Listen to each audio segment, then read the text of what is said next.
थोड़े चिर पहले जम्मू कश्मीर च जिले हाड़ आया हा, हाड़ दे कन्नै चंगी तबाही हुई। खास करिए दरिया चनाब खतरे के निशान को उपर गया। परगवाल गड़खाल जिन्ने भी ग्रां हैं सारे सारा पानी फिरिया, फसलां भी तबाह हुई, रस्ते भी रुढ़ी है।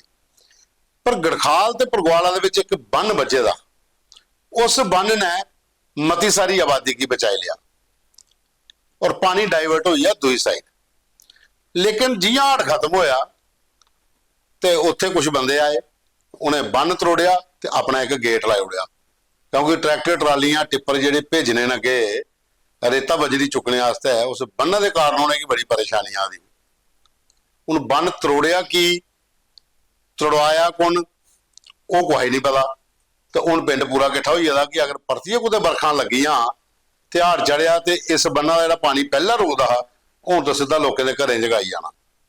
जोरावर सिंह होरें ये वीडियो आपू उत्थे जी बनाई है, सानू भेजे है कि गेट भी दसा देन कि इलीगल एक गेट लगी आ ते बन जिहड़ा हा उसी तरोड़ी उड़िया। इलीगल माइनिंग के ट्रैक्टर ट्रालियां जिहड़ियां ने दिने राती उत्थे दरिया दे विच बजरी रेता बट्टा जो लभदा वो 24 घंटे फेरे लाई जा। तो माइनिंग डिपार्टमेंट वाले उन्हें शायद गड़खाल अखनूर वाली बखी जाने वास्ते मना किया कि नहीं जाना उधर देखन। तो डिप्टी CM भी खाली तरह जो जगह का दौरा लाते उधर गए कि नहीं, तो परेशान लोग होए दिन। तो आखा दिन कि अगर दौरे लाने डिप्टी CM ने तो कराशरे पर चैक करना तो दरियाएं चाड़ियां देखन जो ट्रैक्टर ट्रालियां चला दे DMO के कन्ने लिया तो यह समान कुछ ज्यादा तो कि रायल्टी हुई इतों जितों समान चुकवा दा। प्रॉब्लम लोगों की इस बन की यह आवनी है हूँ कि बन तो टुटी आ तो जो परतिए पानी चढ़िया तो रोकने वास्ते जगह नहीं बची। जेडे गेट बनाई उड़े ना वो ट्रैक्टर ट्रालियां वास्ते बनाए तो लोगों की परेशानी उल्ले आनी है। जिले को परतिए बरखा आई जां हाड़ आया तो यह माइनिंग वाले तो निकली जाने ट्रैक्टर ट्रालियां लिए, तो जो लोग हैं बचे तो 4-15-20 घर जो कन्नै कन्नै होंगे वो तो गए, तो कन्नै बाकी वाले ग्रां भी जो भी कन्नै इस बारी रुड़गन नुआड़े तो पुछन कोई नहीं जाता। तो लोगों ये डिमांड की है कि कम से कम जो जिते दे प्रतिनिधि ने इत्थों दे भाएं खौड़ कन्नै लगता एरिया हो तो भाएं अखनूर कन्नै लगता हो, ये दो MLA कम से कम DMO पर तो डिप्टी CM की प्रेशर बनान कि इस केड़ी बखी पुलिस की भेजन या डिपार्टमेंट के लोगों की भेजन तो बन की परतिए बनाया जाए। PWD इरीगेशन वाले आखी है तो दूआ जो गेट लगे ये भी बंद कराए जाए। नमस्कार, जय हिंद, जय भारत। मैं आपका अपना ठाकुर जोरावर सिंह और एक लंबे अरसे से खनन माफियों के खिलाफ एक लड़ाई लड़ रहा हूं। तो मेरी वीडियोस आपने पिछले दिनों भी देखी होंगी, लेकिन उन वीडियोस को बनाने का कोई फायदा नहीं हुआ क्योंकि विभाग आज भी सोया हुआ है। इस समय जहां पे मैं खड़ा हूं ये परगवाल क्षेत्र का बांध है जिसको इलीगल तरीके से पूरी तरह से उखाड़ दिया गया है। ठीक है, फ्लड डिपार्टमेंट की ये नैतिक जिम्मेदारी बनती थी कि अपने जो भी नुकसान हुआ है उसका जायजा लिया जाए। बाढ़ के बाद कितना नुकसान हुआ है उनके क्रेट वर्क्स को या और बाकी सामानों को, लेकिन माइनिंग विभाग के जो लोग हैं उनके साथ मिलके ये पूरा ये जो इलीगल तरीके से ये जो गेट है ये लगाया गया है। यहाँ पे हम लोगों ने खड्डा भी मरवाया था पिछले दिनों, ये पूरा हमने ये डिसमेंटल करवाया था कि यहाँ से माइनिंग ना हो, लेकिन पुनः यहाँ पे जो खनन माफिया हैं उन द्वारा ये खड्डे को भरा गया। और ये मैं ये पूछना चाहता हूँ ये गेट किसकी परमिशन से लगवाया गया है परगवाल में? क्या फ्लड डिपार्टमेंट ने खुद ये गेट लगवाया है या ये अवैध तरीके से लगाया गया है? अगर ये अवैध तरीके से लगाया गया है तो इसे जल्द से जल्द बंद किया जाए ताकि आने वाले समय में जो भावुक दृश्य हम लोगों ने देखे हैं दरिया चेनाब के वो पुनः हमें देखने को ना मिले। एक तरफ DC साहब परगवाल का दौरा करते हैं और परगवाल आके वो ये आश्वासन देते हैं कि किसी तरह से भी खनन माफिया द्वारा खनन नहीं किया जाएगा परगवाल की दरिया चेनाब में। और उसी के साथ साथ क्रेट वर्क के लिए उन्होंने बोला कि हम लोग जहां जहां पे डैमेज हुआ है, जहां जहां पे नुकसान हुआ है वहां वहां पे हम क्रेट का काम करवाएंगे। लेकिन ये क्रेट ये सुरक्षित क्रेट था जिसे पूरी तरह से तोड़ दिया इन लोगों ने सिर्फ अपने लालच के कारण। ये गेट विभाग की नालायकी है। मैं चाहता हूं कि इस गेट को बंद किया जाए और जल्द से जल्द इस पे बांध का जो काम है पुनः करके और जो लोग हैं इसमें इन्वॉल्व हैं उन पे कार्रवाई की जाए। जय हिंद, जय भारत। तुस दिखा दे न्यूज़ रूम 24 आवाज ते आऊंगा पवन शर्मा। तुंदी सरकार तुंदे मुद्दे एक नवे एपीसोड च तुंदा मता मता स्वागत। दूआ वीडियो तुसें दसने अस ਇਹ ਹੈ ਸੁਚਾਨੀ ਰਾਏ ਸੁਚਾਨੀ ਵਾਰਡ ਨੰਬਰ 2 ਜ਼ਿਲ੍ਹਾ सांबा। उपजीत सिंह जमाल होरें सानू एक वीडियो भेजा है कि स्वच्छता अभियान हर जगह चला दा, सफाई का काम हुआ दा, लेकिन इस किहड़े ग्रां दे विच कोई सफाई नहीं है। जिन्ना कूड़ा करकट इकट्ठा हुंदा छपड़ी दे कंढे बरखें ते पानी खड़ोई जांदा, ते ओह जिसलै ज़्यादा पानी होई जा उत्थे ते ओहदी भी गंदगी दी स्मैल आती, ते जिहड़ा कूड़े दे ढेर लगे दे ने इन्ने आनियां लोग त्रीए दिन फूकी उड़दे, वो सारा धुआं लोकें गी उत्थे परेशान करदा। उन्हें बकायदा DC सांबा ADC तमाम ਜਿਹੜੇ डिपार्टमेंट के लोग ना उन्हें भी कई बार लिखी चुके हैं, लेकिन अजे तोड़ी कोई भी सुध लैने वास्ते इस सुचानी के वार्ड नंबर 2 च नहीं गया। ये लिंक जो खबर का या कंसर्निंग MLA साहब की भी भेज के उन्हें भी रिक्वेस्ट की है कि कम से कम तुस गए थोड़ा प्रैशर पाओ कि डिपार्टमेंट के लोग इधर चक्कर लान, तो ये जो नाले नूले या गंदगी के ढेर लगे इन्हें की सफाई करवाई जा। वो बाद एक साढ़े को वीडियो आया अरनीए तो, अरनीए मुनसिपल कमेटी है जी अरनीए दी, ਉਹਦੇ पर एक राज सैनी और एक RTI लाई कि सानू दस्या जा कि इत्थे कर्मचारी किन्ने ते आउंदे किन्ने, ते रजिस्टर दो डिफरेंट ने। एक जिहड़ा RTI च जवाब होया ਉਹਦੇ च पूरा स्टाफ दस्से दा कि कुल्ले कुल्ले आंदा ते कुल्ले कुल्ले जांदा, ते उन्हें दूआ भी रजिस्टर कढ़ाई लिया जिहड़ा कमेटी दे अंदर है, ਉਹਦੇ च बखरे के हिसाब होए दे। ਉਹ कोदा लिखे दा कि एक बंदा 4 दिन पहले आया तो ਉਹਦੇ बाद खाली पे दा, वो आखा दी कि सही रजिस्टर केड़ा है, इहदी ये जांच करवाई जा। तो दूए नंबर उन्हें ये कंप्लेन की दी है कि मते सारे इलाके दे विच विदाउट परमिशन के मकान बनी है जिहड़े मुनसिपल कमेटी के अंदर आते हैं, तो अधिकारी है कि जिसलै पुछया तो आखदे जी तुस भी बनाई लो 4 जेह्ड़े बनाने जां कोई अपना बंदा है तो भी दसो।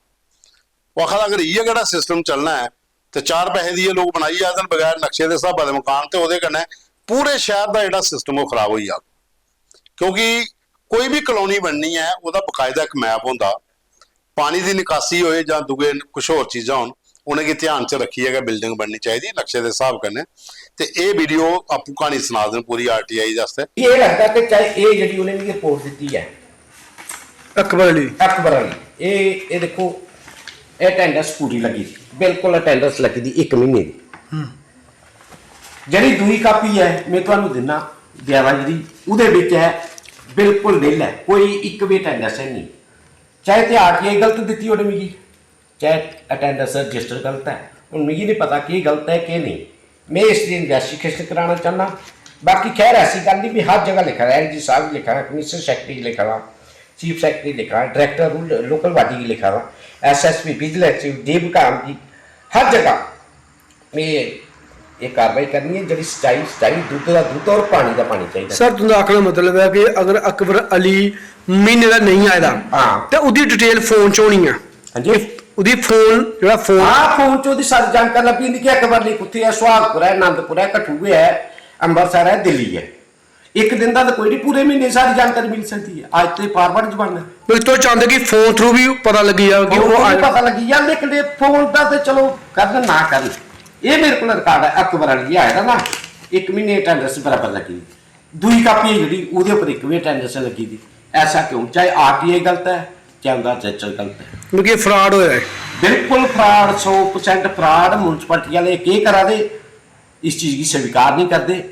इसके बाद में वीडियो इंचार्ज है साढ़ा अला वीडियो अला नहीं मीन के नहीं वीडियो का इंचार्ज है MC नहीं वाला, उसी फोन किया उन्होंने कोई ध्यान नहीं दिता। नहीं जी उहदे विच कुछ ऐसा है कुछ मकान बनने ने। बाकी ये मेरे को रिकॉर्ड है, उनका दिता रिकॉर्ड है, मेरा रिकॉर्ड ये है, ये उनका दिता रिकॉर्ड है। अच्छा जी 70-80 दुकाना बनी उदे जी बोला नहीं जी उसलै म्यूनसिपैलिटी को बाहर ही उसलै बाहर ही अमर राइस मिल कुदे ना ही बोला कि मुल्क राज जरा भी है। उहदे बाद जो डिफाल्ट हुई बैंक ने ली, बैंक ने अपने तरीके का परचेज किया थर्ड पर्सन इतना म्यूनसिपैलिटी दी दुकाना कट्टियां 70-80 तो म्यूनसिपैलिटी वाले की करा कमर्शल हुई जगह। अगर आम बंदा सधारण बंदा बेचारा एक कमरा बना म्यूनसिपैलिटी वाले नशे तो दी उड़ते परमिशन लैते पैसे। मैं 50 मकान दसदा जी म्यूनसिपैलिटी पैसे लिए बनवाए जिंदियां परमिशन है नहीं है, कुछ कमर्शल दुकाना बनिया उहदे बारे चो कख नहीं बोलते। लेकिन इस मामले चो आखा कि ये जो अमर राइस मिल बनी उसलै नहीं है म्यूनसिपैलिटी है नहीं, अमर राइस मिल का पता साफ हुई है। क्यों ਉਹਦੇ ਬਾਅਦ ਚ ਇੱਕ ਵੀਡੀਓ ਹੋਰ ਵੀ ਆਂਦੀ ਹੈ ਦਾ ਇਹ ਕੱਲ ਰਾਤੀ ਜਿਹੜੀ ਬਾਰਿਸ਼ ਤੇ ਤੂਫਾਨ ਆਇਆ ਇਹਦੇ ਕਨੇ ਕਿਸਾਨਾਂ ਦੀ ਹੋਰ ਪਰੇਸ਼ਾਨੀ ਹੋਈ। ਪਹਿਲਾਂ ਕਿ ਹਾੜ ਕन्नै तबाही होई दी मती सारी फसलां खराब होई दियां हुण जेह्ड़ी कोई बची दी है ही मुंजी उन्हें राती दी बरखा जिहड़ी आंधी तूफान आया उन्हें परतियै पुट्ठी सुट्टी ओड़ी पुरानी बासमती दे चौल मते सारे अररिया इलाके च होंदे ते जिल्लै इत्थे आंधी कन्नै हुण एह मुंजी थल्ले डिग्गी है ते बरखा अगर 2-4 कणियां पईयां ते पत्तल बनियां नहीं चौल जिहड़े खत्म होई गे ਉਹ ਕਿਸਾਨ ਵਿਚਾਰੇ ਕਰਲਾ ਦੇ ਰੋਆ ਦੇ ਨੂੰ ਬੋਲੀ ਬੋਲੀ ਆਖਾ ਦੇਣ ਕਿ ਡਿਪਾਰਟਮੈਂਟ ਦੇ ਲੋਕ ਚੱਕਰ ਲਾਣ ਤੇ ਉਹਨੇ ਵੀ ਮੁਆਵਜ਼ਾ ਦੇਣ ਇਹ ਅਰਨੀਏ ਦਾ ਜੀਤ ਰਾਜ ਹੋਰੇ ਸਾਨੂੰ ਵੀਡੀਓ ਭੇਜੇ ਦੇਣ ਕਿ ਕਿਸਾਨ ਮਤੇ ਪਰੇਸ਼ਾਨ ਨੇ ਰਾਤੀ ਵਾਲੇ ਜਿਹੜਾ ਤੂਫਾਨ ਆਇਆ ਤੁਹਾਡਾ ਜੀ हाँ जी रोशन सिंह जी ਰੋਸ਼ਨ ਜੀ ਕੀ ਆਖਣਾ ਚਾਹੁੰਦੇ ਤੁਸੀਂ सर जी आखना गया जी राती बारिश ते आंधी तूफान बड़े आए ना ते ओहदे कन्नै बिल्कुल हरी जेही मुंजी है बिल्कुल हमला खत्म हो चुकी है ते सरकार दी आनी है कुछ ना कुछ सारे बारे च दिखना चाहिए सोचना चाहिए कुछ ना कुछ सारी सहायता करनी चाहिए ਕਿੰਨੀ ਕੁ ਫਸਲ ਖਰਾਬ ਹੋਈ ਤੁਹਾਡੀ सारी ते बिल्कुल इधर टोटल खराब आई ਤੇ ਹੁਣ ਕੀ ਮੰਗ ਕੀ सरकार ने आना चाहिए ते आनी मौका देखिए कोई सारी माड़ी मोटी मदद करनी चाहिए ਉਹਦੇ ਬਾਅਦ ਚ ਇੱਕ ਵੀਡੀਓ ਸ਼ਰੇਸ਼ ਹੋਰੇ ਸਾਨੂੰ ਭੇਜੇ ਦਾ ਇਹ ਹੈ ਖੌੜ ਦਾ ਗ੍ਰਾਂ ਜੋਗਮਾ ਪੰਚਾਇਤ ਦੇ ਵਿੱਚ ਮੰਨਾ ਗ੍ਰਾਂ ਪਾਉਂਦਾ ਉੱਥੋਂ ਦੇ ਸ਼ਾਮ ਲਾਲ ਹੋਰ ਨੇ ਜਿੰਦਾ ਬਿਜਲੀ ਦਾ ਬਿੱਲ ਹਰ ਮਹੀਨੇ 1000 ਤੋਂ 1200 ਆਵਾ मीटर की रीडिंग के हिसाब कन्नै 4500 रुपया वो एडवांस जमा कराई चुके हैं लेकिन कोई चेक करने नहीं आता दफ्तर बैठे देगा बिल बनाई जा दें हर महीने 1000-1200 का नवा बिल भेजी उड़ते उन्हें आख्या कि मेरा 4500 कुत्थे गया जी यूनिटे के हिसाब का मैं एडवांस जमा कराया था वो लैस की नहीं होंगे लेकिन मौके पर कोई नहीं जाता तो इसे डिमांड की ली है भाजपा जिला उपाध्यक्ष जो सुरेश शर्मा ने उन्हें DC जम्मू तो राजेश प्रसाद जेडे बिजली डिपार्टमेंट के कमिश्नर सैक्रेटरी ने उन्हें एक लैटर भी भेजी है कि कम से कम शाम लाल होने वाला मसला जो जोगवा के मन्ना ग्रां वाला इसी हल कराया जा क्योंकि हर महीने बिल वधी जाता तो यूनिट जिस हिसाब से कंज्यूम होते उस हिसाब का एडवांस जो 4500 दिते का वह कोई हिसाब किताब नहीं बिच लभा कुत्थे गया कुत्थे नहीं ये खाली एक जगह का नहीं है मतलब सारे ग्रां च ये प्रॉब्लम आ रही है कई वो भी घर आए खबर चलाई खौड़ के कि खाली इको बल्ब लगे दा ते बाहर 2-3 बल्ब जो बाहर लाए दिन तो घर के अंदर इको बल्ब है तो फ्रिज भी है नहीं है तो कोई और समान है नहीं तो उनका बिल भी 40-4500 रुपया आई चुके दा थोड़ी वो किहड़े हिसाब गणावा था पुछने वाला उत्थे भी कोई नहीं मीटर स्मार्ट लगे दे वैसे तो लोगों अंदर ये परेशानी इसलिए ज़्यादा सब तो आ रही है कि सरकार जी है खमखम बिजली की राह तो लोगों की है ये साढ़े को अज के फोटो वीडियो मुद्दे कल भी मिल गए एक नवे एपीसोड प्रोग्राम पूरा देखना लाइक करना शेयर करना कमेंट्स भी जरूर करना।